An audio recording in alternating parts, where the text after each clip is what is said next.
What's up, everybody? Welcome to Keep It a Benji, and that's how I'm gonna keep it.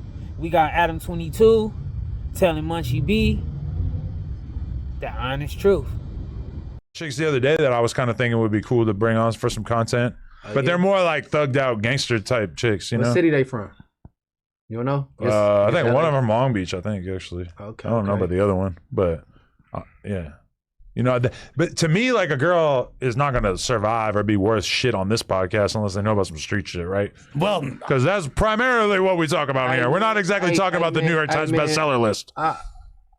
Man, you got to stop stereotyping me and my boy in, bro.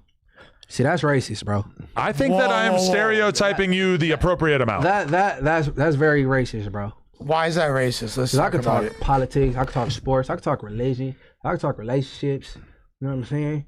You can't put me in no box, nigga. I ain't no motherfucking Munchie Mill from Jack in a Box, nigga. What's wrong with you? Okay, I'm not trying to pigeonhole you. I'm not trying to put you in a box and say that Munchie can't do this. But I do think that this podcast is very, very much specialized in talking about street stuff. If I have a street topic, I'm definitely thinking, oh, good, we could talk about it on this podcast. If if there's a big controversy with the New York Times bestseller list, which, again, not something I really know a lot about, but if I was going to talk about that, I would probably think, like, maybe I'll talk about that.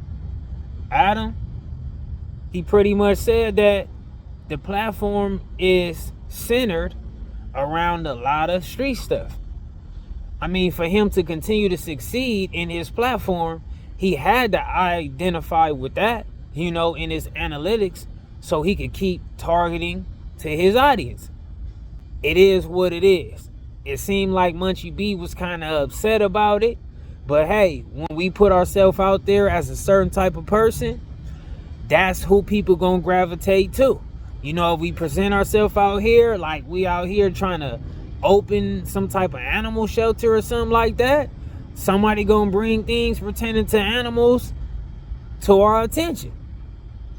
And on the other hand, I feel like Munchie B has to be appreciative, because when you go through the trials and tribulations of the gang culture, of the streets, the whole system to where people pretty much lose in it, if you could ever use all of that to land a position that helped you start winning, I look at it like, hey, that's a W in that type of form, But I figured y'all wanted to possibly have an opinion on what Adam had to say, or that little, snippet between Munchie and Adam. Adam pretty much told the truth. The platform is centered around street stuff. He pretty much only have Munchie B and Jefe there because they connections to the streets. And when he speak on street topics, like when street topics come up and it be all over the internet, he got people who's right there who can chime in and pretty much make it okay to speak on it, because he got street people who's there to speak on it with him. Keep it a Benji like I always do. I'm out. Unfortunately, because of the lack of communication with my peers, I wasn't invited to parties or friendly gatherings on the weekend. So on Fridays and Saturdays, I would go in my rec room with my basketball and basically dribble myself to sleep.